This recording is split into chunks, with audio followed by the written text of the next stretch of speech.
Bonjour à tous. Un homme de 43 ans retrouvé mort cette nuit à Besançon. La victime âgée de 43 ans est décédée dans un incendie déclaré dans un appartement du centre-ville. Les sapeurs-pompiers sont intervenus sur les coups de minuit. Une enquête a été ouverte pour tenter d'éclaircir les circonstances du drame. Pour rappel, un premier incendie s'était déclaré il y a 3 mois dans cette même résidence du quartier battant.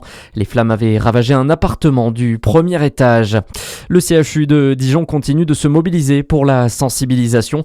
Depuis mercredi, l'hôpital est devenu ambassadeur du don d'organes, une distinction remise par le réseau Greffe Plus qui fédère près de 400 associations.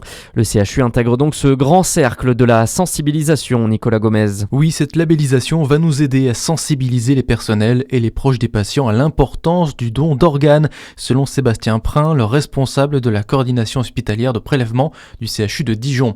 Car avec cette distinction, l'hôpital s'engage à informer les proches. Une plaque sera installée et elle incitera à réfléchir et à lancer le sujet au sein des familles.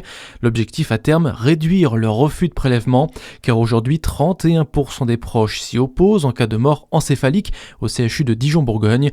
En 2024, 36 prélèvements ont été effectués dans l'établissement. Cette année, au 30 octobre, il y en a eu seulement 35. Et à noter qu'en France, près de 29 000 patients sont en attente d'une greffe d'organes.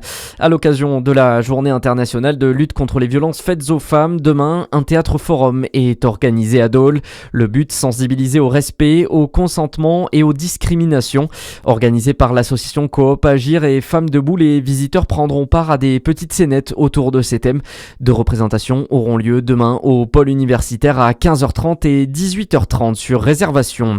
Dans le reste de l'actualité, je contrôle chacun de mes mots. Boualem Sansal s'est exprimé pour la première fois hier depuis sa libération en Algérie. L'écrivain franco-algérien qui a passé 1 an en prison était sur le 20h de France 2. Il a admis que retrouver une vie d'homme libre était compliqué. Interrogé sur la possibilité de retourner en Algérie, l'écrivain a indiqué qu'il le souhaitait le plus vite possible, notamment pour aller récupérer ses affaires, mais que cela l'inquiétait. Il a peur notamment que son épouse soit elle aussi arrêtée. Plus de 80 députés réclament l'interdiction de Chine sur le territoire français. Les élus accusent le géant de la mode ultra éphémère de concurrence déloyale et d'inonder le marché de produits toxiques. L'installation de la marque asiatique au BHV, grand magasin parisien, avait fait polémique après la commercialisation sur son site de poupées à caractère pédopornographique. Marine Le Pen ne renonce pas à 2027. La chef de file des députés RN s'est dit déterminée hier dans Ouest France à être la candidate du Rassemblement national à la présidentielle. On le rappelle, elle a été condamnée à une peine d'inéligibilité de 5 ans avec exécution provisoire avant de faire appel. Ce procès en appel se tiendra début 2026. Et puis en foot, fin de la 13e journée de Ligue 1, hier les Lillois qui se sont imposés 4-2 face au Paris FC. À suivre votre météo sur Fréquence Plus.